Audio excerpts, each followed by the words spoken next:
पीतांबरादरुणबिंब फलादरोष्टाय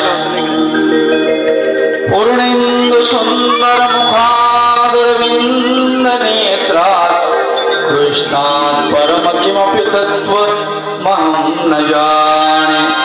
कृष्णात् परम किमपि तत्त्वमहं न जाने। श्री गोपाल कृष्ण भगवान की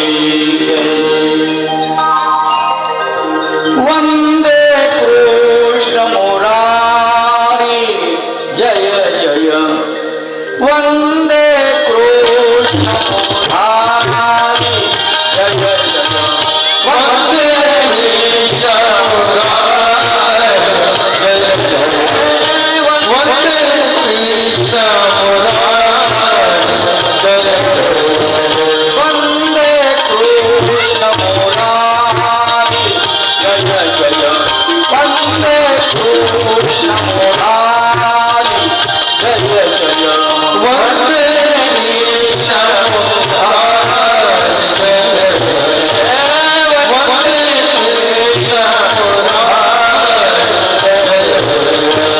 श्याम सुंदर गोविंद मनोहर श्याम सुंदर गोविंद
आहात। श्रीमद भागवत कथा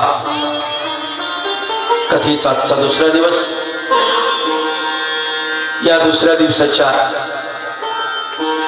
कथेला आरंभ करत असताना परब्रह्म परमेश्वर भगवान गोपाल कृष्णाच्या अमृतमय लीळा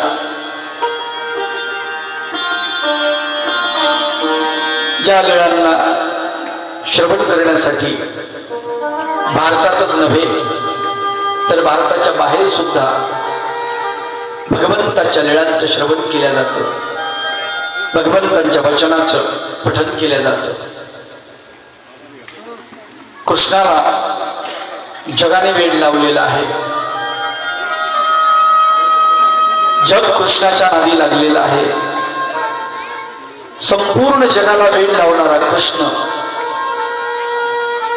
त्याच्या चरित्राचे श्रवण मनन पठन, त्याच्या गुणांचं संकीर्तन, नामाचं संकीर्तन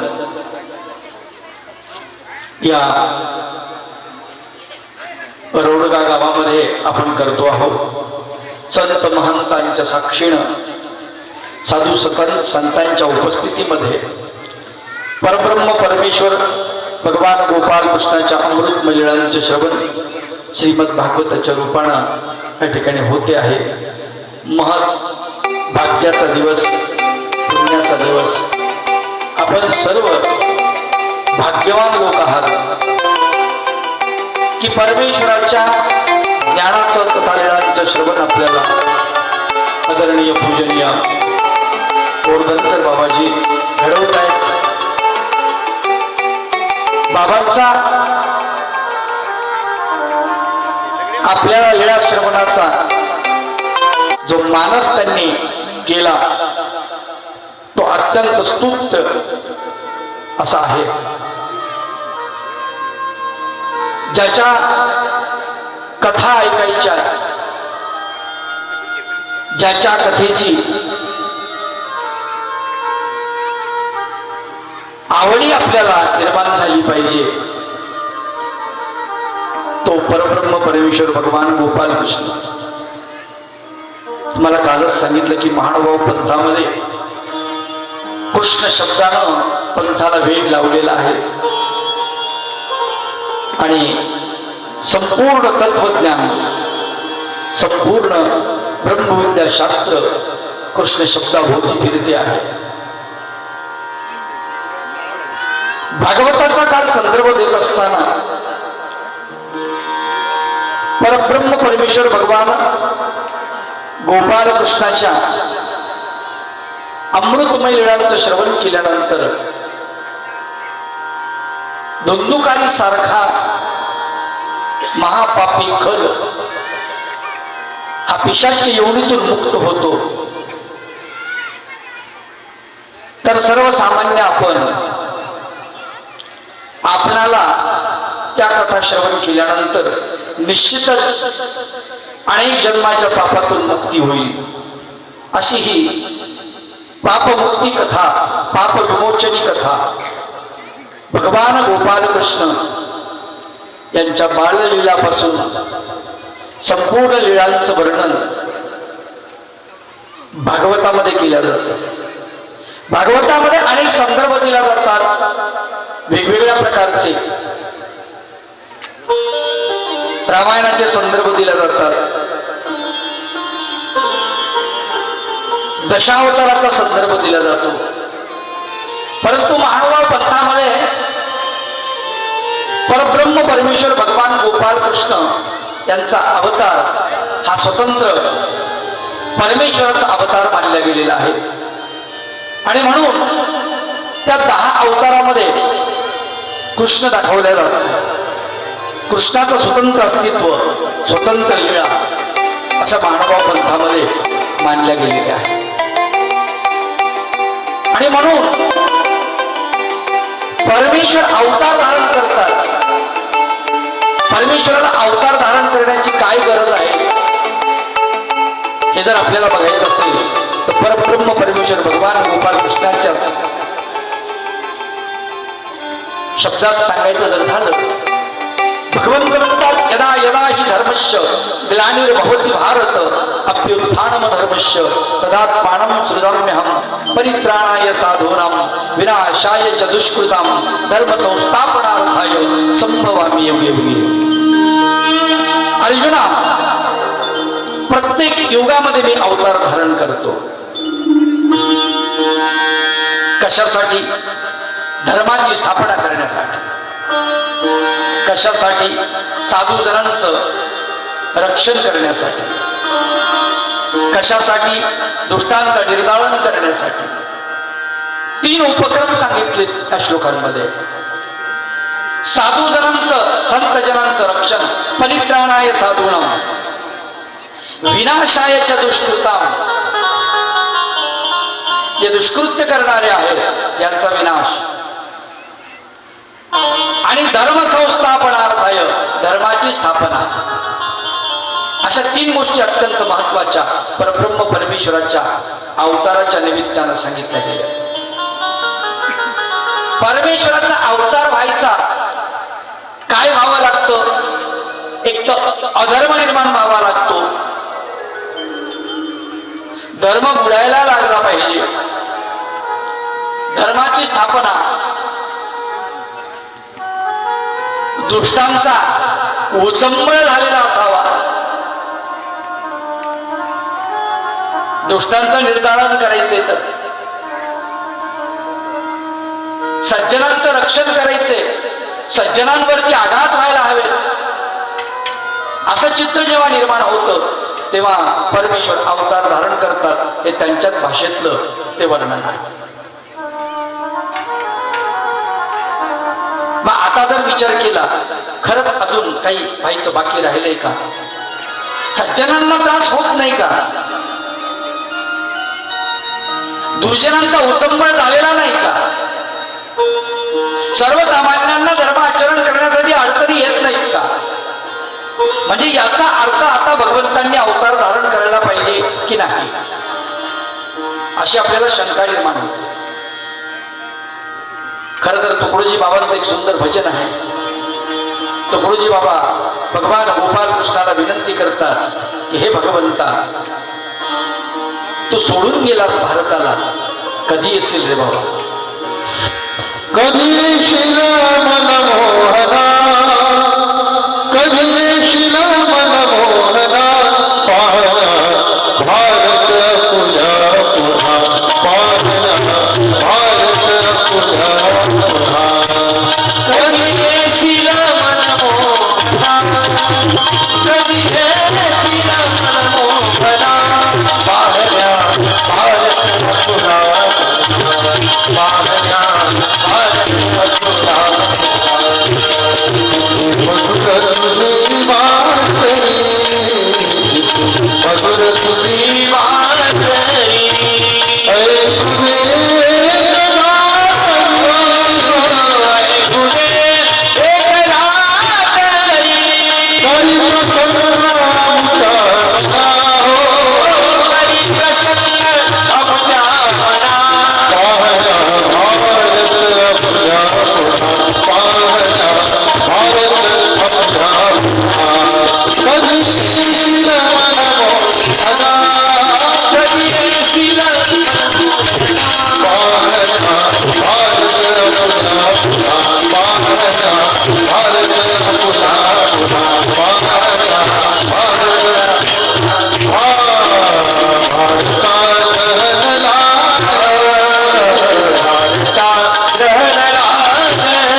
बाबा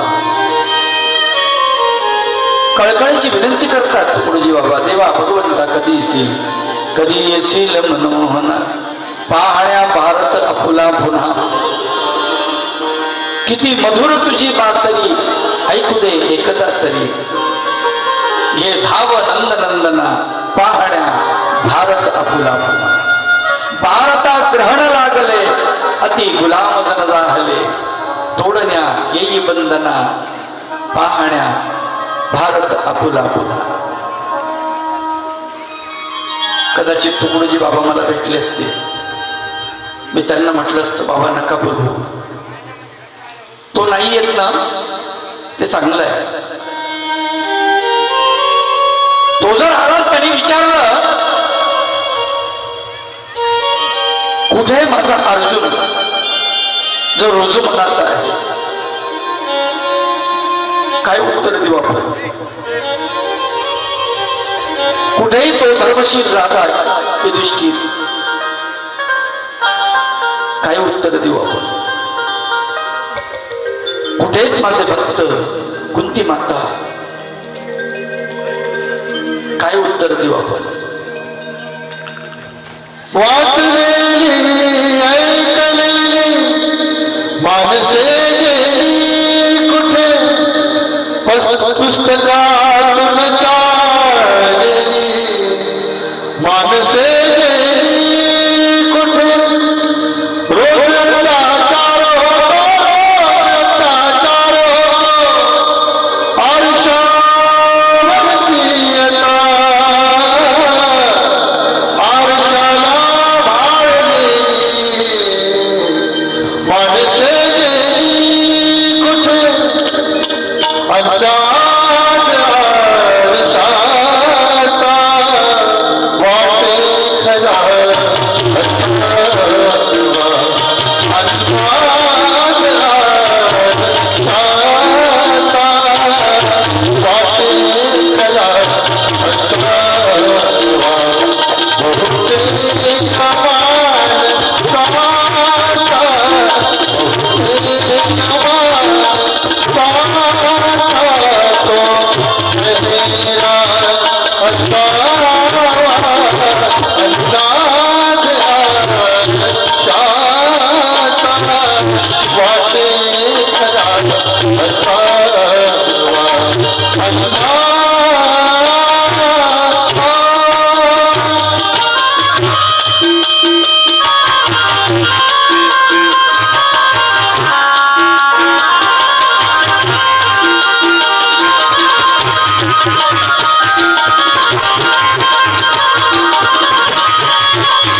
भगवंत आले आणि त्यांना त्यांचे भक्त भेटले नाही.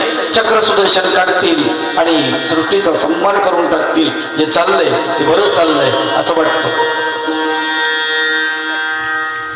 असं वाटत नाही का आपल्याला की संहाराची वेळ आली आहे. कोणासाठी थांबलास रे बाबा.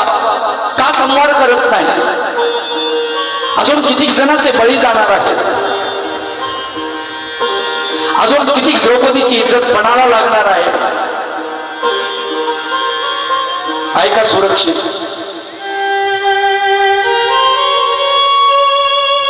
ज्यासाठी सगळा अट्टहास केला, धर्म संस्थापनार्थाय संभवामी योगे योगे, खरं धर्माची संस्थापना होते आहे.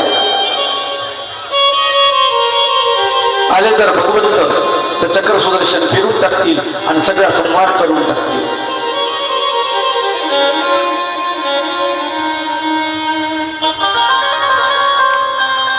प्रत्येक शहरामध्ये, प्रत्येक खेड्यापाड्यामध्ये आज असुरक्षितता निर्माण झालेली आहे. आपण जेव्हा पाहतो खरंच असं वाटतं की आता भगवंताला अवतार घ्यावा लागेल. जिकडे तिकडे स्त्रियांवर अत्याचार होत आहेत, भ्रष्टाचार होत आहेत, अनेक प्रकारचे दुष्कर्म होत आहेत. कुठे सुरक्षित आहे ते कोण? एक पत्रकार आपल्या भारतातला जपानमध्ये गेला. तिथे गेल्यानंतर जपानमध्ये रात्री मध्यरात्रीला तो उतरला. तिथे उतरल्यानंतर त्याने एका टॅक्सीला हात दिला. टॅक्सीमध्ये तो बसला. टॅक्सी चालक एक महिला होती. त्या महिलेला त्यांनी प्रश्न विचारला, मध्यरात्रीची वेळ आहे, तुम्ही स्त्री आहात, मी पुरुष आहे, तुम्हाला भीती वाटत नाही? ती म्हणाली, कशाची भीती? मी पुरुष आहे, मी तुम्हाला काही केलं तर? इथे एकांत आहे. काय म्हणावं त्या माऊलीनी? जपानची ती माऊली म्हणते, तुम्ही माझ्या अंगाला स्पर्श तर करून नका, माझं जपान तुमचे तुकडे तुकडे करून टाकेल.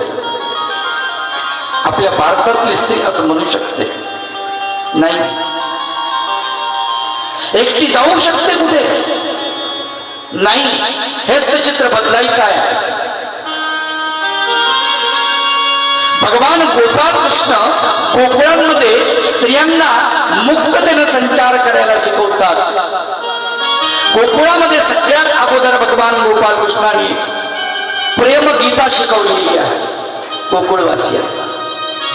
श्रीमद भगवद्गीता नंतर रणांगणावरती भगवंताला शिकवली, पण सुरुवातीला गोकुळामध्ये भगवंत प्रेमगीता शिकवतात, प्रेम शिकवतात. तो भगवान गोपाळ कृष्ण. त्याच्या लीळा श्रवण करायच्या. ज्या भगवंतासाठी गोकुळवासी वेडे होतात आणि गोकुळामध्ये आनंदी आनंद होतो भगवंताच्या आगमनानं, ते गोकुळ कसं असेल? आपण आपल्या गावाला गोकुळ असं नाव देतो, गोकुळ असं म्हणतो नाही. आपण आपल्या आमचं गाव गोकुळासारखं आहे असं बोलतो. बोलताना खरंच म्हणावं का गोकुळासारखं? कारण गोकुळावरती अनेक संकट आलेली आहेत. आपल्याला पाहिजे का असे संकट? नाही, आपल्याला संकट नको आहे. आणि म्हणून परब्रह्म परमेश्वर भगवान गोपाळ कृष्ण यांचा अवतार होण्याच्या अगोदर कुणाच्या पोटी तो अवतार होतो?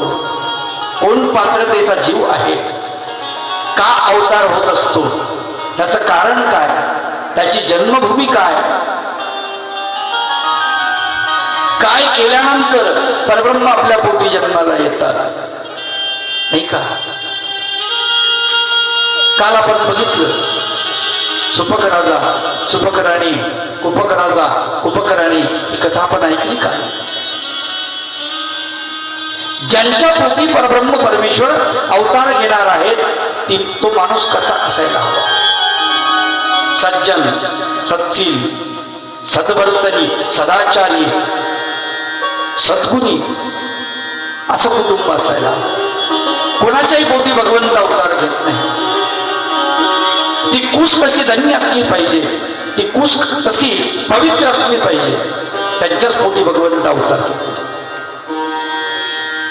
खरं तर आपण महाराष्ट्रीयन लोक फार भाग्यवान.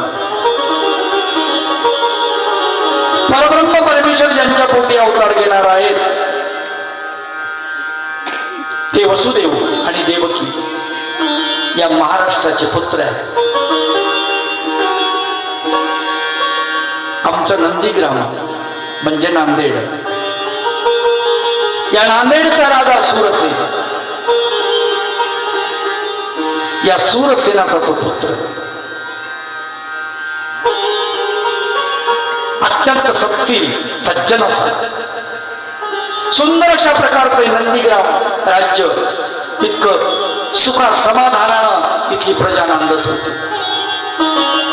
नंदीग्राम याला नाव असं पडलं की वसुदेव जो आहे सद्वर्तनी, सदाचारी, सद्गुणी, सत्शील, सत्यवादी असा धर्मशील, धर्मवान असलेला राजपुत्र सूरसेनाचा राजकुमार.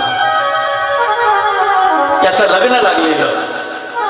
रोहिणी नावाची सुंदर अशी देखणी त्याला पत्नी. सुंदर असा त्यांचा संसार चाललेला. अत्यंत देखणा असलेला वसुदेव जेव्हा या वसुदेवाकडे स्त्रियांनी बघितलं की त्यांना वसुदेवासारखे पुत्र व्हायला लागले. ही घटना लोकांना काही बरी वाटेना. असं कसं काय होतं, याचं काय कारण आहे? म्हटले हा राजकुमार व्यभिचारी असेल. तक्रार राजापर्यंत गेली, सूरसेनापर्यंत. कुणीतरी हितचिंतक असतात, म्हणतात महाराज असं असं झालं, राजपुत्राचं वर्तन काही बरं दिसत नाही, गैरवर्तन दिसतो. सूरसेनेला वाईट वाटलं. तो म्हणतो असं कसं शक्य? राजाला त्यांनी राजपुत्राला बोलवून घेतलं आणि प्रश्न केले. कारण प्रजा ही पुत्रासारखी सांभाळावी लागते. प्रजेवर तुझं प्रेम नाही आहे, तू राज्यकारभार कसा करणार? काय झालं महाराज? त्यांनी हात जोडून विनंती केली, माझं काही चुकलं? हो म्हणाले. चुकलं म्हणजे तुझ्यासारखी लेकरं होतात, तुझ्यासारखी मुलं होतात. हा म्हणाला त्यात माझा काय दोष आहे? अरे पण लोकांचा आरोप असा आहे. यांनी सांगितलं असं नाही आहे. लक्षात घ्या, सदाचारी, सद्वर्तनी, सद्विचारी, सत्शील, सत्यवादी, धर्मवान असलेल्या माणसाची दृष्टी जरी एखाद्या मातेवर पडली तरी त्याच्यासारखे पुत्र होतात. त्याच्या गुणांचा प्रभाव असतो.